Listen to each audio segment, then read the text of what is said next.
Hi all. ഈ കഴിഞ്ഞ October 18-നായിരുന്നു എൻ്റെ ഖത്തർ പ്രോമെട്രിക് എക്സാം. അൽഹംദുലില്ലാ പാസ്സായി. ബിഫാം കഴിഞ്ഞ് എല്ലാ കാര്യങ്ങളും മറന്നുപോയൊരു സിറ്റുവേഷനിലായിരുന്നു ഞാൻ മെഡ്വെഞ്ചറിലേക്ക് ജോയിൻ ചെയ്യുന്നത്. സാറിൻ്റെ ക്ലാസ്സുകളൊക്കെ ബേസിക് മുതൽ സ്റ്റാർട്ട് ചെയ്യുന്നതുകൊണ്ട് നന്നായിട്ട് തന്നെ പഠിക്കാൻ പറ്റി. പിന്നെ അത് കഴിഞ്ഞ് മോക്ക് ടെസ്റ്റ് ചെയ്യുന്നതിലൂടെ എക്സാമിനെ കുറിച്ചുള്ളൊരു ഐഡിയ കിട്ടി. മെറ്റീരിയൽസൊക്കെ പഠിച്ചു കഴിഞ്ഞതിന് ശേഷമായിരുന്നു ഫയൽസൊക്കെ പഠിക്കാൻ തുടങ്ങിയത്. Thank you sir, thank you Medventure team.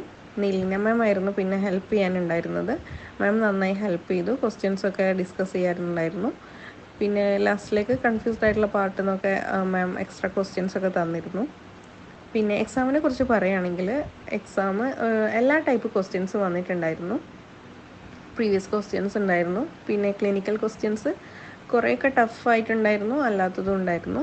അതുപോലെ കാൽക്കുലേഷൻസ് എണ്ണം കുറവായിരുന്നു. അതിൽ കുറച്ചെണ്ണം ഞാൻ ഓൾറെഡി നോക്കി പഠിച്ച് വെച്ചതിൽ നിന്ന് കുറച്ചൊരു ഡിഫറെൻ്റ് ആയിട്ട് വന്നിട്ടുണ്ടായിരുന്നു.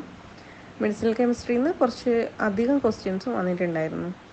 പിന്നെ എൻ്റെ ഒരു എക്സാം എഴുതിയൊരു എക്സ്പീരിയൻസ് എന്ന് എനിക്ക് തോന്നിയത് മെറ്റീരിയൽസൊക്കെ നന്നായിട്ട് പഠിക്കുക, പിന്നെ മോക്ക് ടെസ്റ്റും ഫയൽസും ഒക്കെ നന്നായിട്ട് നോക്കുകയാണെങ്കിൽ പാസ്സാകാൻ പറ്റിയൊരു എക്സാമായിരുന്നു എനിക്ക് വന്നത്. പിന്നെ ലാസ്റ്റ് ആയപ്പോഴേക്ക് എക്സാം പാസ്സാവോ ഫെയിലാവോ ആ ഒരു ടെൻഷനൊക്കെ ഒന്ന് മാറ്റി വെച്ചിട്ട് ഞാൻ എന്നെക്കൊണ്ട് പറ്റുന്ന പോലെ പഠിക്കാൻ കഴിയണം എന്നുള്ള ആ ഒരു കാര്യമായിരുന്നു ഫോക്കസ് ചെയ്തുകൊണ്ടിരുന്നത്. അപ്പോൾ ഇനി എക്സാം എഴുതാൻ പോകുന്ന എല്ലാ സ്റ്റുഡൻസിനും ഓൾ ദി ബെസ്റ്റ്.